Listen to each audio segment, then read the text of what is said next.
안녕하세요. 반갑습니다. 이제 오늘이 마지막 최종 정리입니다.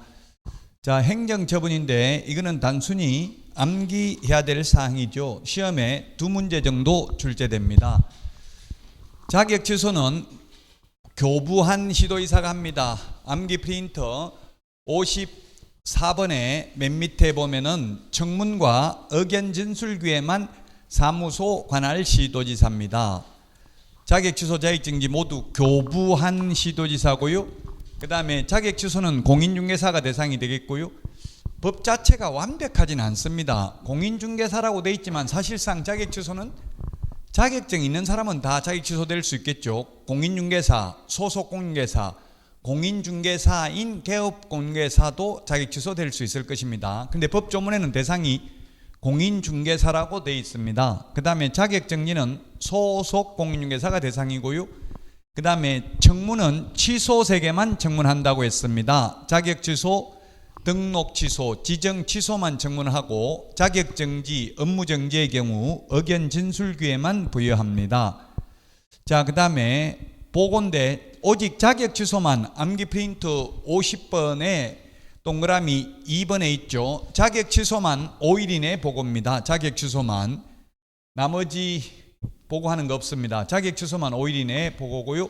그리고 다른 시도의사에게 통지도 해줘야 됩니다. 그런데 자격 정지의 경우 등록관청이 자격 정지 사유에 해당하는 사실을 알게 된 때에는 지체 없이 시도지사에게 통보를 해야 되고, 통보받은 시도의사가 자격 정지 처분을 한 때에는 국토부 장관에게 보고하는 규정은 없고요. 다른 시도의사에게 통지하는 규정도 없습니다. 반납은 자격 취소만 취소 세계만 반납합니다. 자격 취소, 등록 취소, 지정 취소 세계만 반납하고 자격 정지, 제가 말 잘못했네. 지정 취소는 반납을 안 하죠. 취소라도. 반납하는 것은 암기 프린터 39번에 3번부터 5번까지 3개 있습니다. 취소 3개. 39번에 3번부터 5번까지 3개가 있습니다. 자격 취소, 등록 취소, 매수 신청 내린 등록 취소만 반납합니다. 지정 취소는 취소라도 반납하지 않죠. 그걸 특히 주의하셔야 되겠습니다. 업무정지, 자격정지 반납하지 않고요. 자, 그 다음에 제척기간은 업무정지만 제척기간이 있습니다. 암기 프린터 46번에 동그라미 6번에 보면 제척기간 3년입니다. 제척기간 3년. 제척기간이라는 것은 그 사유가 발생한 날로부터 3년 지나면 업무정지 처분 못합니다. 업무정지만 제척기간이 있고요. 자, 그 다음에 처분 효과인데 자격 취소되면 3년 동안 취직도 안 되고 개업도 안 됩니다. 자격 취소는 반드시 하여야 합니다.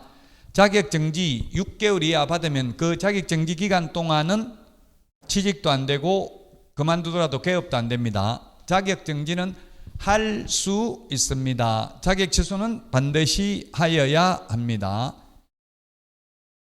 자, 그 다음에 등록 취소, 업무 정지, 지정 취소가 있는데 등록 취소, 업무 정지는 등록관청이 하고요. 지정 취소는 국토부 장관이 할 수 있습니다. 등록 취소, 업무 정지 대상은 개업공개사입니다. 아까 자격 정지는 소속공인중개사가 대상이었습니다. 지정 취소는 거래정보사업자가 대상이고요. 그 다음에 청문은 취소 3개만 청문한다 했습니다. 등록 취소, 지정 취소. 근데 매수 신청 내린 등록 취소는 취소라도 청문을 하지 않고 의견 진술기에만 부여합니다. 매수 신청 내린 등록 취소는 청문하지 않습니다. 취소 3개 반납하고 취소 3개 청문을 한다는 것. 근데 매수 신청 내린 등록 취소는 등록증을 반납은 하는데 청문은 하지 않고, 지정 취소는 청문은 하는데 반납하지는 않습니다. 등록 취소, 업무 정지는 다음 달 10일까지 협회에 통보합니다. 다음 달 10일까지 협회에 통보하는 것은 암기 프린트 25번에 보면 6가지가 있습니다. 통보해야 됩니다. 자, 그 다음에 취소 3개 반납한다고 했고요. 제척기간 업무 정지만 있다고 했고요. 등록 취소되면 그 3년 동안 결격 사유에 해당됩니다. 등록 취소는 하여야 하는 사유도 있고 할 수 있는 사유도 있습니다. 그 다음에 업무정지는 업무정지 기간 동안은 취직도 안 되고 개업도 안 됩니다. 지정 취소 할 수 있습니다. 하여야 한다가 아니고. 자, 그러면 자격 취소 사유가 있는데요. 옛날에 이게 암기 프린터 18번에 있는데요. 18번에 있는데 이게 4번이 개정됐습니다. 4번이 옛날에는 여러분들 프린트 가지고 있는 거 보시고 요렇게 안 돼 있으면 공인중개사법이면 바꾸세요. 수정해서 적어 넣으세요. 혹시 옛날 거 가지고 계시면. 자, 이 법뿐만 아니라 사기, 사문서 위조, 변조, 횡령, 배임, 범죄단체 조직 등의 혐의로 금고 이상의 집행유예만 받아도 자격 취소입니다. 집행유예 포함입니다. 그래서 부양지역이라고 했는데 지금으로 이제 바꾸겠습니다. 4번이 개정됐습니다. 4번. 공인중개사법뿐만 아니라 업무 관련 범죄로 집행유예만 받아도 자격 취소하여야 합니다. 지금 뭐 수원에 전세 사기 해가지고 뉴스에 나왔더라고요. 그 보니까 개업공개사가 전세 사기한 그분의 아들이더라고. 아들이 개업공개사 해가지고 자기 부모님 그 대출 많이 됐으니까 위험한 거 아니냐. 아유, 안전합니다. 저 돈 많은 임대업자입니다. 이런 식으로 해가지고 아들이 부모 걸 전부 중개하고 이런 식으로 했더라고요. 극히 아니요, 그렇게 하면 안 돼. 형법은 워낙 많잖아요. 형법상 근고 이상이 아니죠. 형법 중에서 업무 관련 범죄, 사기, 배임, 업무 관련 이렇게 안 나오고 아마 사기 구체적으로 나올 거예요. 업무 관련이랑 너무 포괄적이니까 어쨌든 풀 수 있도록 나올 거예요. 뭐 형법 공인중개사법뿐만 아니라 뭐 다른 범죄로 인한 경우도 자격 취소될 수 있는 경우도 있다. 이렇게 하면 틀린 건 아니잖아요. 근데 형법상 뭐 금고만 받으면 무조건 자격 취소다. 그건 X라고요. 형법 중에서도 사기, 사문서 위조, 배임, 횡령, 그 다음에 범죄단체, 여기 안 적어놨지만 범죄단체 조직 혐의. 왜냐하면 전세 사기단 범죄단체 조직 혐의로 기소를 많이 하려고 하더라고요. 조직적으로 했으면 그냥 범죄단체 조직하는 거랑 마찬가지라고. 조직은 두고 그 전세 세입자 모집하고 모집책 따로 두고 막 이런 식으로 하면 그게 범죄단체 조직 혐의가 될 수도 있어요. 요거 바뀌었습니다. 바뀐 게 시험에 나올 확률이 뭐 100% 있다고 단정할 수는 없지만 그래도 바뀐 게 나오면 한 문제 건지는 거니까요. 과거에 나온 적은 있습니다.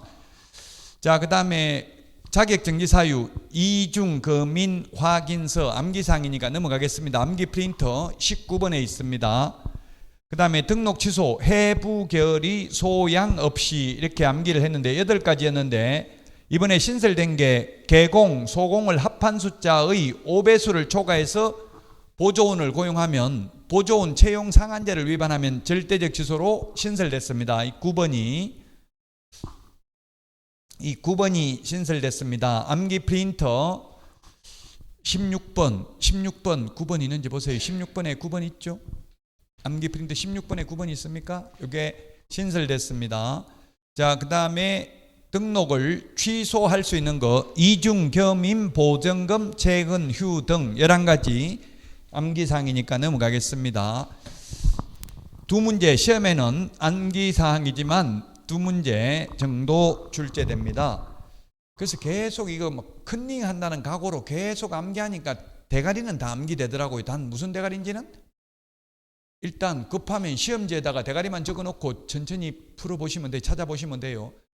시험지를 미리 내주거든요. 옛날에 보면 시험지 내주고 눈을 꼭 감고 있으라고 하더라고, 감독관이. 그래서 저는 영혼 순수하게 그대로 말 들었더니만 나중에 눈 꼭 감고 있다가 뜨니까 컴컴하게 한참 동안 적응이 안 돼요. 말 들을 필요 없어요. 그냥 꼭 감을 필요 없어요. 감아도 살짝 감은 척만 하면 됩니다. 굳이 꼭 감고 있을 필요는 없어요. 자, 업무정지 사유 암기 프린트 20번에 있습니다. 결정 공일임 앞에 이 4개, 5개가 6개월이고요. 확인, 계약, 거인전, 엄명 9개가 3개월이고 기타 등등 마지막에 있는 게 1개월입니다. 개별 기준 무거운 거부터 순서대로 했습니다. 단순히 암기사항이니까 넘어가겠습니다. 지정 취소 부운정 1회 암기 프린트 8번에 있습니다. 운영규정 위반하면 지정 취소할 수 있을 뿐만 아니라 500만 원 이하의 과태료고요. 그 다음에 정보 차별적으로 공개하면 왕따시키면 지정 취소뿐만 아니라 1년 이하의 징역이나 1,000만 원 이하의 벌금에 처할 수 있습니다. 그리고 지정받은 날로부터 1년 이내인데 시험에 6개월 이내에 2년 이내에 운영하지 않는 경우 취소할 수 있다. X로 출제됐습니다.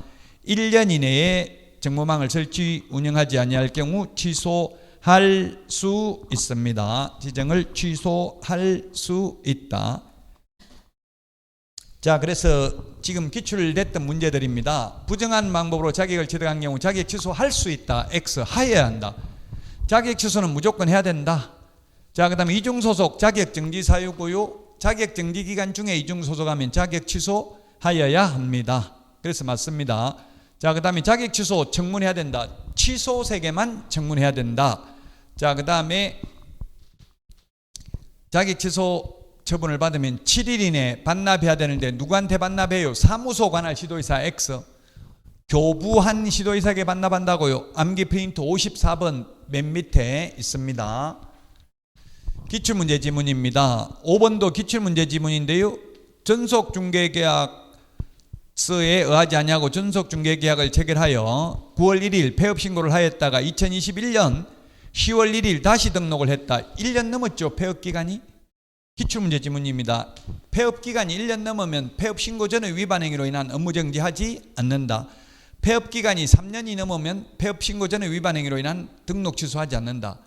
업무정지 제척기간 3년하고 다릅니다. 제척기간 3년은 폐업을 안 해도 업무정지는 그 사유가 발생한 날로부터 3년 지나면 업무정지할 수 없다. 자, 그 다음에 요거는 6번인데요. 폐업기간이 지금 3년 초과했습니다. 2018년 9월 5일인데 2021년 10월 5일이니까 3년 넘었잖아요. 3년 넘었기 때문에 등록 취소 못한다고요. 등록 취소 사유에 해당돼도 이미 죗값을 치렀다. 3년 동안 업을 못했으니까.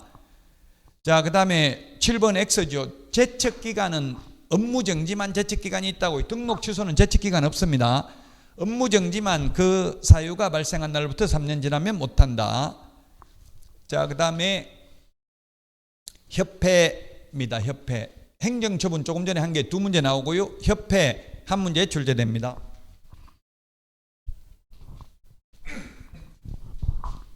협회 설립하려면 발기인이 정관을 작성해야 되는데 발기인은 회원 300명 이상입니다.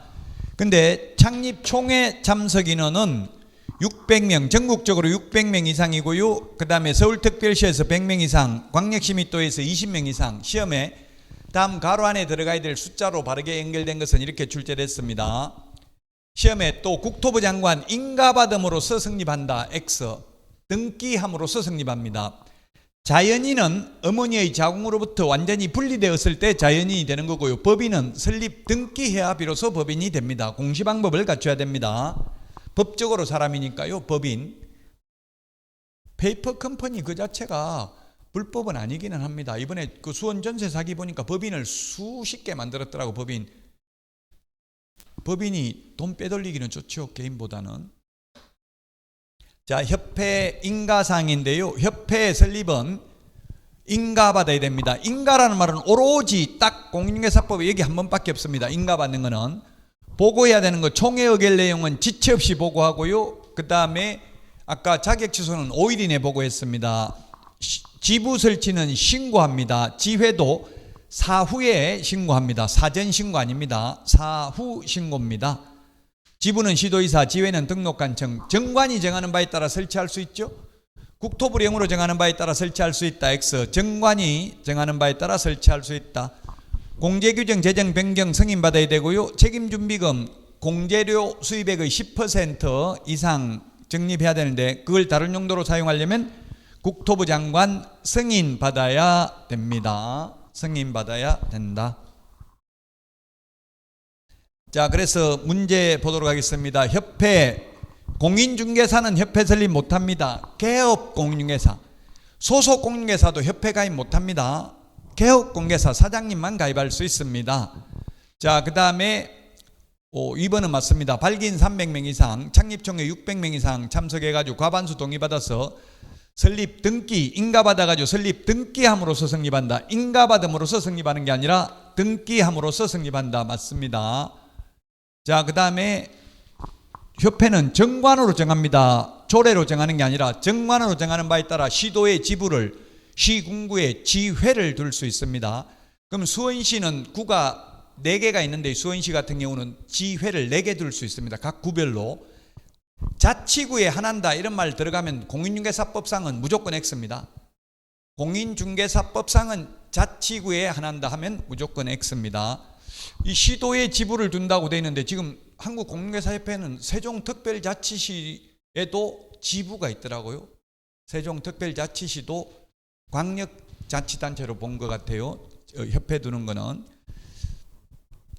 자, 그 다음에 협회는 공제사업을 다른 회계와 구분하여 별도의 회계로 관리해야 되며 책임준비금을 다른 용도로 사용하고자 하는 경우 시도이사 승인받는 게 아니라 국토부 장관 승인받아야 됩니다.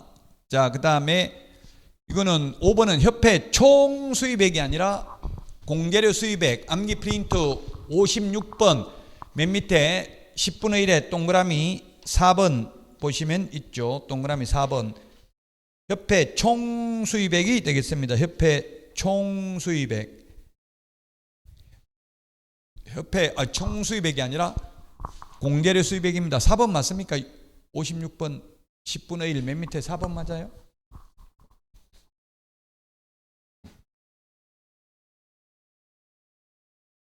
(4번) 맞네요. 4번에 있잖아요.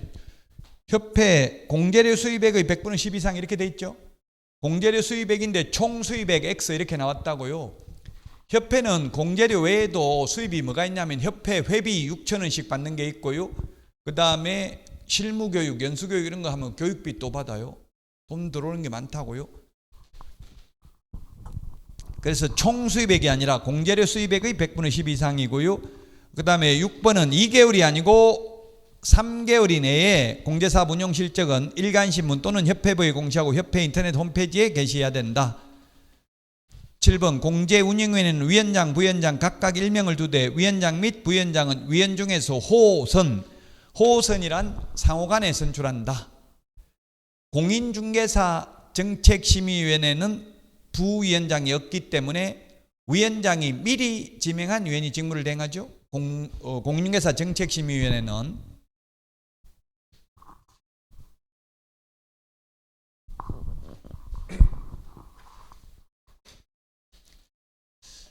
포상금입니다. 포상금 지급 대상 암기 프린터 28번에 있습니다. 무부양, 광시, 공시, 무부양, 광시, 공시 7가지입니다. 무등록, 부정한 방법으로 등록, 양도 대여, 개공 아닌 자가 강구한 경우, 그 다음에 개공 등이 시세에 부당한 영향을 미치는 행위를 한 경우, 공동중개 제한, 누구든지 시세에 부당한 영향을 미치는 행위를 한 경우, 암기 프린트 28번 무부양, 광시, 공시 시험에 잘 나옵니다.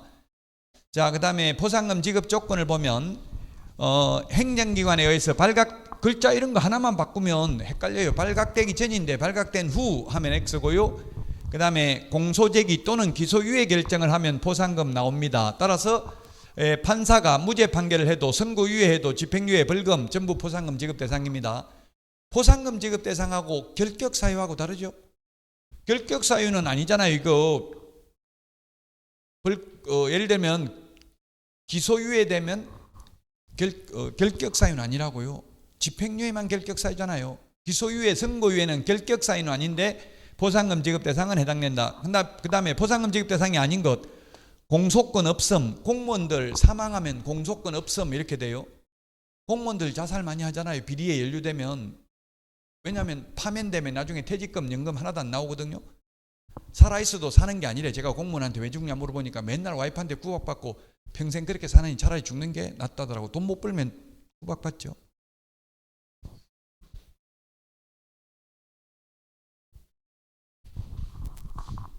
공소권 없음. 그래서 사망하면 공소권 없음 이렇게 나옵니다. 불기소 처분.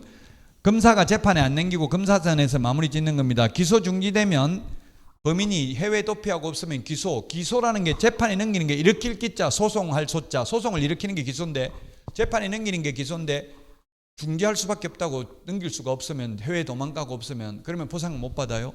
검사가 무혐의 결정이 있어도 포상금 못 받고요.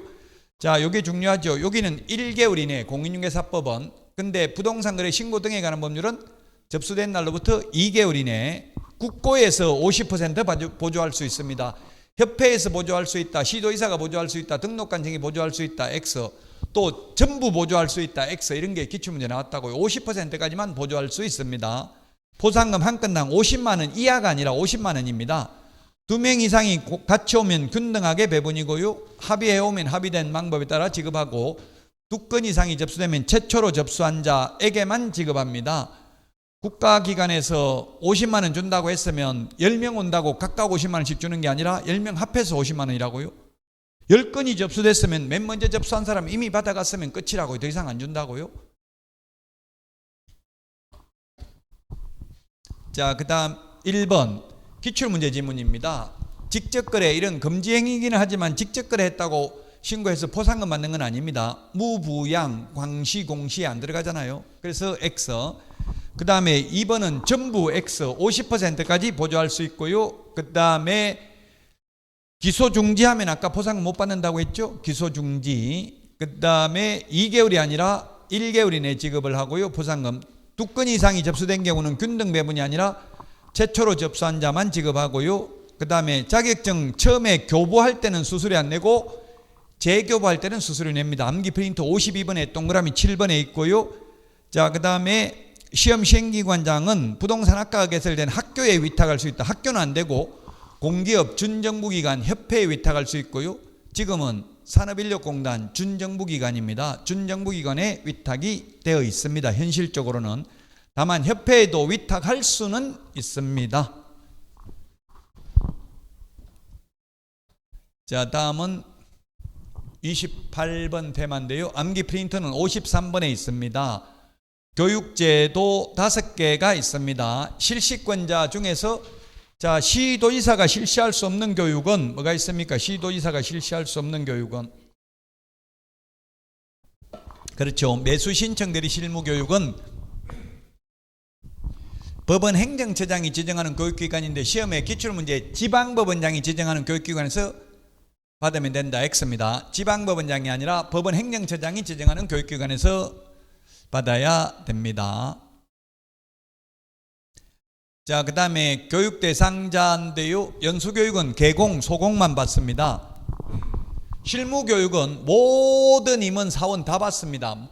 자격증 없는 임원도 실무교육을 받아야 되지만 연수교육은 자격증 있는 임원만 받습니다. 자격증 있는 임원만 소속공개사고 자격증 없는 임원은 소속공개사 아니잖아요. 그래서 자격증 없는 임원도 실무교육을 받아야 되지만 연수교육은 자격증 있는 임원만 받습니다. 직무교육 보조원 될 자. 제가 어제 동국대학교에서 실무교육을 했는데 보니까 많이 오셨더라고요. 왜 그랬냐 하면은 누군가가 폐업을 하고 넘기면 또 누군가는 개업을 하게 되죠. 그 결국 계속 문 닫는 데는 많다고 하지만 그냥 문 닫는 게 아니라 권리금 받고 넘긴다고요. 권리금을 많이 못 받을 뿐이지. 그 계속 또 다른 사람이 새로 이어받아서 개업을 하고 이렇게 되고 있어요. 현실적으로는. 자, 그다음 실무교육은 모든 임원 사원 저는 다 받아야 되는데 매수 신청 대리 실무교육은 오직 대표자만 받는다. 왜냐하면 매수 신청 대리는 대표자만 할 수 있고 분사무소 책임자도 못합니다. 그 논리적으로 따지면 안 맞는 게 많아요. 예를 들면 지금 매수 신청 대리 하려면 분사무소도 보정 설정을 2억 이상 하라고 돼 있잖아요. 근데 책임자는 매수 신청 대리를 못 한다고요? 그 제가 법원 행정처에 전화해가지고 이게 말이 되냐, 못 하는데 보험은 또 왜 가입하라고 하냐. 사장이 가서 하면 되잖아. 사장이 갈 시간 어디 있냐. 그러면 안 하면 되잖아. 이렇게 이야기하더라고요. 논리적으로 보면 좀 안 맞아요. 그러나 어쨌든 우리는 시험 공부니까 그냥 법조문에 있는 그대로만 기억하시면 됩니다. 개업공개사 등에 해당되는 게 암기 프린트 31번 예금이 비결이다. 예금이 비결이다. 예금이 비결이다 할 때 얘가 예방교육입니다. 개공등, 개공등이라고 하면 보조원도 해당됩니다. 자, 교육 내용이 보면 실무교육은 법률 지식이고요. 연수교육은 법제도의 변경사항 요것만 다릅니다. 나머지 직업윤리는 다 똑같고요. 직업윤리가 명시되어 있지 않는 것은 거래사고 예방교육밖에 없습니다. 거래사고 예방교육만 직업윤리. 이거 시험에 반드시 나옵니다. 암기 프린트 53번에 있는데요. 꼭 암기를 하셔야 될 내용입니다. 교육시간이 명시되어 있지 않는 것 거래사고 예방교육이고요. 가장 긴 게 매수신청 대리 실무교육 32시간 이상 44시간 이하고요. 가장 짧은 게 직무교육 3시간 이상 4시간 이하, 연수교육 12시간 이상 16시간 이하, 중개실무교육 28시간 이상 32시간 이하 실시하고 있고요. 교육한다고 알려주는 것 연수교육은 2개월 전까지 통지해 줍니다. 교육 안 받으면 500만 원 이하의 과태료입니다. 오직 처벌받는 것은 연수교육 하나밖에 없습니다. 그 다음에 거래사고 예방교육은 10일 전까지 공고하거나 통지하면 됩니다. 공고하거나 통지하면 된다. 10일, 2개월 이런 것 좀 기억하시고요. 그 다음에 처벌받는 것은 오직 연수교육밖에 없다. 실무교육은 처벌 안 하는 이유가 누가 개업할지 누가 취직할지도 모르는데 처벌할 수 없죠. 단 실무교육을 안 받으면 개업하고 취직을 못할 뿐이에요. 따로 처벌 규정은 없어요. 개업하거나 취직할 생각 없으면 교육받을 필요 없잖아요. 자격증 장롱면허 가지고 있으려면 자격증 안 따도 됩니다. 자, 그래서 문제 보도록 하겠습니다. 보조원의 경우에는 실무교육을 받는 게 아니라 뭐 받아요? 직무교육 받죠. 그래서 X고요. 그 다음에 연수교육은 2년마다 받아야 되고요. 시도의사가 실시를 하고요.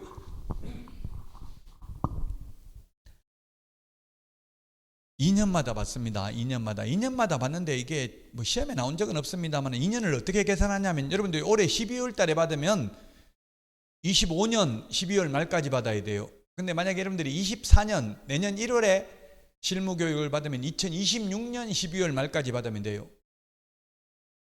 현실적으로 기간 계산을 어떻게 하는지 나와 있지는 않은데 법조문에는. 자, 그 다음에 연수교육은 법률 지식은 실무교육이 법률 지식이고 연수교육은 법제도의 변경사항이라고 했습니다. 그래서 X고요. 그 다음에 연수교육은 10일 전까지가 아니라 2개월 전까지 통지한다고 했죠. 거래사고 예방교육이 10일 전까지 공고하거나 통지하고요. 실무교육은 28시간 이상 32시간 이하고요. 3시간 이상 4시간 이하는 직무교육입니다. 이런 게 기출문제 지문입니다. 자, 그 다음에 6번에 보면은 거래사고 예방교육 10일 전까지 공고하거나 통지해야 됩니다. 연수교육은 2개월 전까지 통지를 하고요.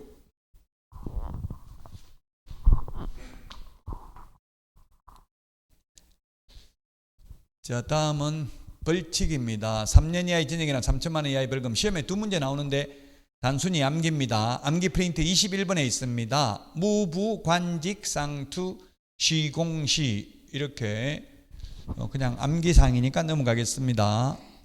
양벌 규정으로 직원 잘못으로 사장이 300만 원 이상 벌금 받아도 결격사유에 해당되지는 않는다. 이 법이라 하면 본인 잘못으로 받은 벌금만 해당된다. 암기 프린트 22번 1년 이하의 징역이나 1,000만 원 이하의 벌금. 유사, 이중, 양도, 임정, 비광, 매무, 수거 14개였는데 2개가 신설됐습니다. 개공, 소공을 합한 숫자의 5배수를 초과해서 보조원 고용하면 1년 이하의 징역이나 1,000만 원 이하의 벌금. 등록증 양도대여를 알선한 자도 1년 이하의 징역이나 1,000만 원 이하의 벌금. 종전에는 알선한 자가 아니라 양도대여한 자, 양수대여 받은 자만 처벌했는데 지금은 알선한 자도 추가했습니다. 그래서 16개, 2개가 올해 신설됐습니다. 500만 원 이하의 과태료, 확부모, 추, 개운, 해공, 명령, 교가 있었는데요. 1개가 추가됐습니다. 12번. 중개 보조원이라는 사실을 고지하지 아니한 경우, 알리지 아니한 경우 500만 원 이하의 과태료고요. 안 알리면 그 보조원뿐만 아니라 사장인 개업공개사도 500만 원 이하의 과태료 부과한다. 단 사장이 그 위반 행위를 방지하기 위하여 상당한 주의와 감독을 게을리하지 아니한 경우에는 그러하지 아니하다. 자, 100만 원 이하의 과태료, 명칭, 광반납, 보이계휴 9가지가 있습니다. 100만 원 이하의 과태료. 암기사항이니까 넘어가겠습니다. 자, 문제 보도록 하겠습니다. 기출문제 지문 이렇게 나왔다. 거짓된 은행, 매무수거, 암기 프린트 11번에도 있죠. 거짓된 은행 1년에 1,000만 원.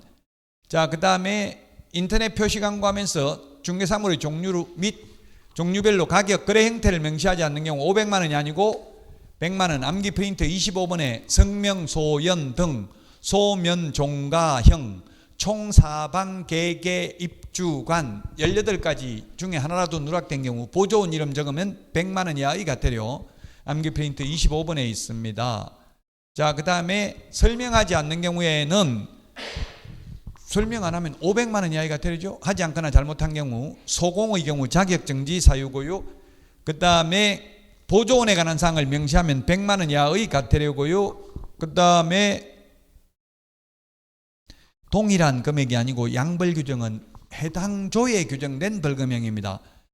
직원이 1,000만 원 이하의 벌금에 해당되는 위반 행위를 해서 1,000만 원 벌금 선고받았다 하더라도 사장은 똑같이 1,000만 원 선고받는 게 아니라 1,000만 원 이하니까 500만 원 받을 수도 있고 100만 원 받을 수도 있다고요. 선고받는 거는 그 기출문제 이렇게 나왔다고요. 동일한 금액 X 해당 조에 규정된 벌금형입니다. 해당 조에 규정된 벌금형.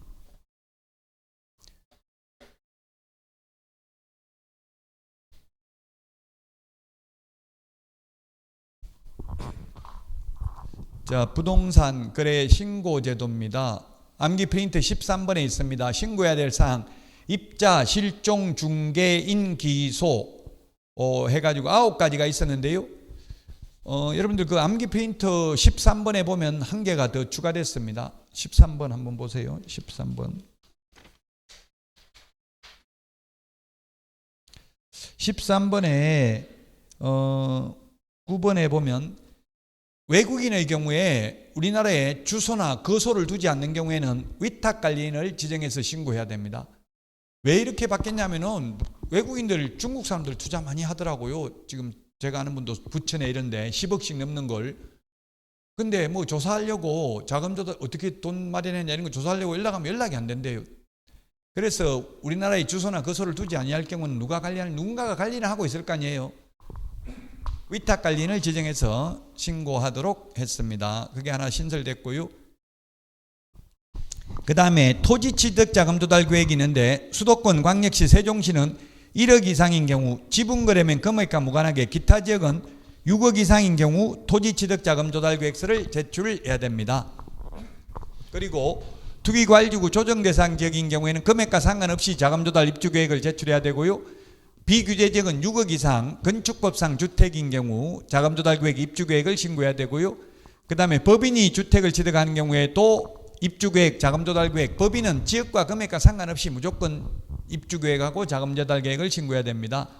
그리고 투기과일지구인 경우에는 자금조달계획에 관한 증빙자료도 제출해야 됩니다. 암기 프린터 13번에 있습니다. 13번.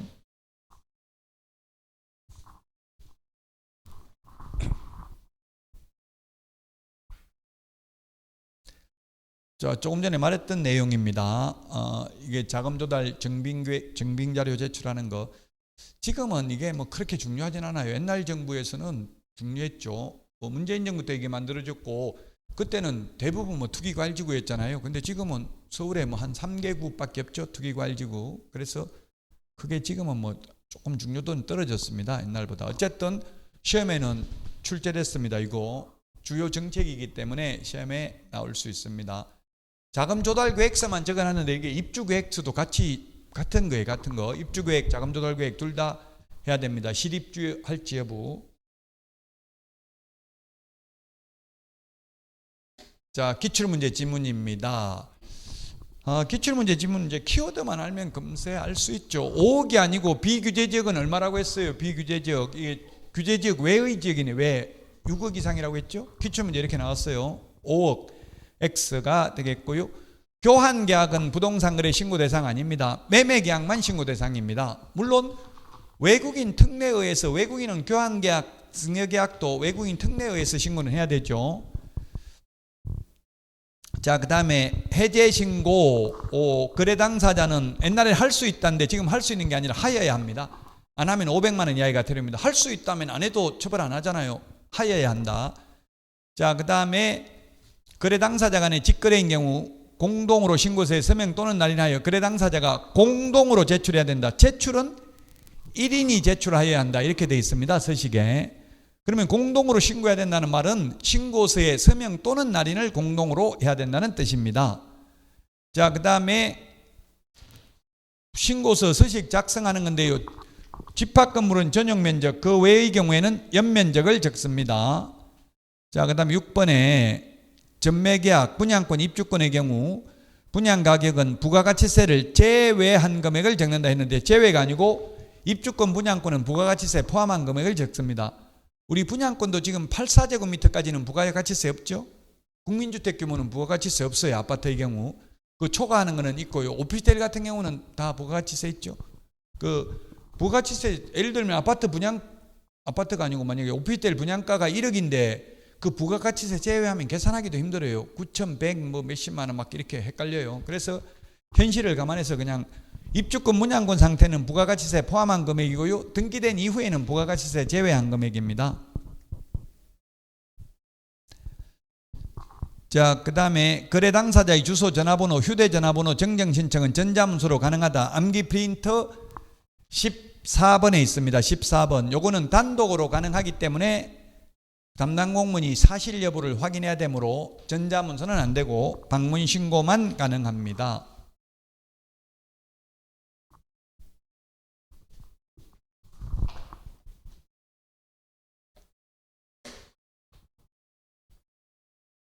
주택임대차 신고입니다. 주택임대차 신고는 주택임대차 보호법상 주택입니다. 따라서 오피스텔은 주택법에서는 준주택이죠. 주택법상은 주택이 아닙니다. 그러나 주택임대차 보호법상은 주거용 오피스텔은 주택입니다. 따라서 신고해야 됩니다. 만약 주거용으로 쓰고 있으면 업무용이면 안 해도 되겠죠. 주택법이 아니고 주택임대차 보호법입니다. 그 다음에 수도권 광역시 외의 군지역을 제외합니다. 수도권 광역시 외의 군지역, 그건 경기도하고 광역시 외의 군지역은 신고 안 한다고요? 양평구는 신고해야 되죠. 네, 경기도기 때문에 이게 수도권이라고 생각하는데 사실은 수도권이 뭐 경기도니까 수도권에 있는 군은 경기도밖에 없어요. 수도권은 뭐 서울은 군 없고요. 인천은 광역시잖아요. 그럼 경기도밖에 없어요. 보증금 6천만 원 초과 또는 월차임 30만 원 초과하면 계약일로부터 30일 이내다. 계약일로부터 30일 이내. 이 부동산 거래 신고서의 계약일을 신고서 서식에 이번에 바뀌었는데요. 계약일이라 하면 민법에 의하면 청약과 승낙의 의사표시가 합치돼야 되는데 우리 실무상은 한마디로 말하면 가계약금을 먼저 지급했으면 가계약금 지급한 날로부터, 계약서를 먼저 썼으면 계약서를 먼저 쓴 날로부터 30일 이내입니다. 분쟁이 생겼어요. 가계약금 지급하고 한 20일 있다가 계약서를 쓴 거예요. 그래가지고 30일 안에 안 했다고 신고 들어와가지고 과태료 받았어요. 그 신고서 서식에 보면 개정돼가지고 적혀져 있다고요. 가계약금이라고는 안 적혀져 있고 뭐라고 돼 있냐면 계약금 중 일부를 먼저 지급했다면, 그 가계약금이라는 건 법에 없잖아요. 민법에. 그러니까 계약금 중 일부, 그게 가계약금이라고요. 지급 먼저 했다면 그 한 날로부터, 또 계약서를 먼저 썼다는 게 문서로 확인되면 그 계약서를 작성한 날로부터 30일 이내, 먼저 한 날로부터 30일 이내입니다. 부동산 거래 신고 마찬가지죠. 다. 자, 신고해야 될 사항, 아직 요거는 시험에 나온 적은 없습니다. 지금 현 윤석열 정부에서는 이게 주택임대차 제도를, 임대차 신고 제도를 폐지한다 이런 말이 초창기에는 있었어요. 근데 폐지하는 게 아니라 내년부터 더 강화한다고 또 발표되더라고요. 뭘 강화하냐면 지금은 개업공개사 인적사항은 신고 안 하잖아요. 왜냐하면 개업공개사 신고할 의무가 없기 때문에 내년부터는 개업공개사 인적사항도 신고해야 된대요. 중개거래면. 오히려 폐지한다더니만 폐지하는 게 아니고 더 강화하는 거예요.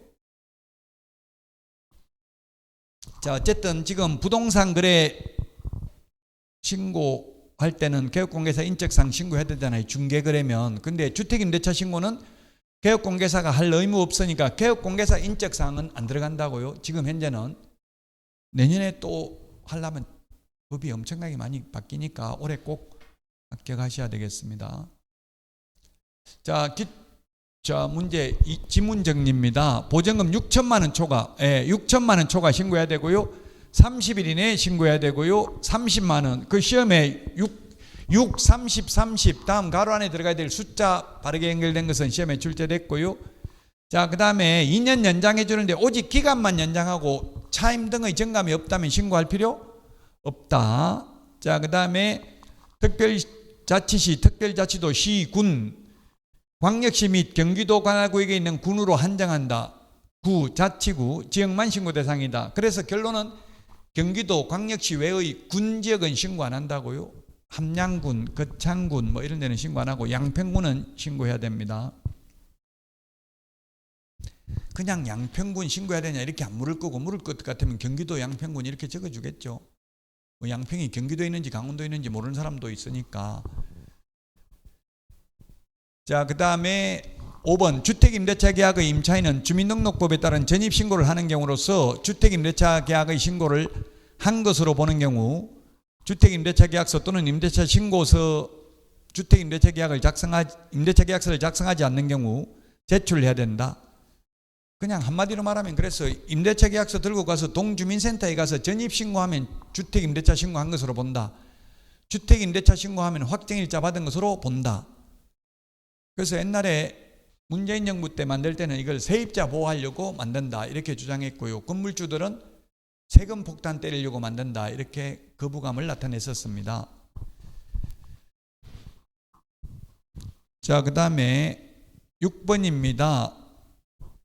주택임대차 계약을 신고하려는 임대차 당사자는 임대차 신고서에 공동으로 서명 또는 날인하여 신고관청에 제출해야 된다. 서명 또는 날인, 계약서 확인설명서 빼고는 모두 서명 또는 날인입니다. 자, 그 다음에 임대차 당사자 일방이 임대차 신고서에 단독으로 서명 또는 날인한 후 주택임대차 계약서 등의 서류를 첨부해서 신고관청에 제출한 경우 임대차 계약 당사자가 공동으로 임대차 신고서를 제출한 것으로 본다. 법조문에 있는 그대로입니다. 계약 일방 당사자가 국가 등인 경우는 국가 등이 임대차 신고해야 됩니다. 해제 신고는 국가 등이 일방 당사자라도 국가 등은 할 수 있을 뿐이지 할 의무는 없어요. 해제 신고 의무는 오직 거래 당사자에게만 있는데 주택임대차 신고는 원칙 거래 당사자인데 국가 등이 일방 당사자면 국가 등이 신고를 해야 됩니다. 개업공개사는 해제 신고, 주택임대차 신고는 할 의무는 없습니다. 부동산 거래 신고는 중개거래인 경우 개업공개사가 해야 됩니다. 자, 문제 핵심 정리 문제 보겠습니다. 주택임대차 신고 거짓으로 한 경우 포상금 수사기관에 신고하거나 고발한 경우 포상금 지급할 수 있다. 암기 프린트 28번 맨 밑에 거짓, 해임, 허가 6가지입니다. 부동산 거래 신고 등에 관한 문율 포상금 맞습니다. 자, 그 다음에 임대차 신고 거짓으로 한 경우 면제 감경 대상 아니다. X입니다. 아닌 거는 암기 프린터 46번에 보면 46번 47번이네요. 47번에 보면 암기 프린터 자진 신고에도 면제 감경 대상이 아닌 거 6개 있습니다. 임대차 신고는 자진 신고하면 면제 감경 대상입니다. 자, 그 다음에 2001년 6월 1일 이후 최초로 임대차 계약을 체결 또는 변경한 경우부터 주택임대차 신고해야 되고요. 광역시 및 경기도 관할구역에 있는 군 외의 군지역은 신고 대상 아닙니다. 자, 그 다음에 5번 임대차 계약 당사자는 주택에 대하여 그 보증금 또는 차임 등을 임대차 계약 체결일로부터 30일 이내에 주택 소재지 관할 신고관청에 공동으로 신고해야 된다. 아까 주택법이 아니고 주택 임대차 보호법상 주택이라고 했습니다. 오피스텔도 신고해야 됩니다. 주택으로 사용하면. 개업공개사는 신고 의무 없습니다. 단 주택임대차 신고, 해제 신고는 개업공개사도 할 수는 있습니다. 할 수는 있다.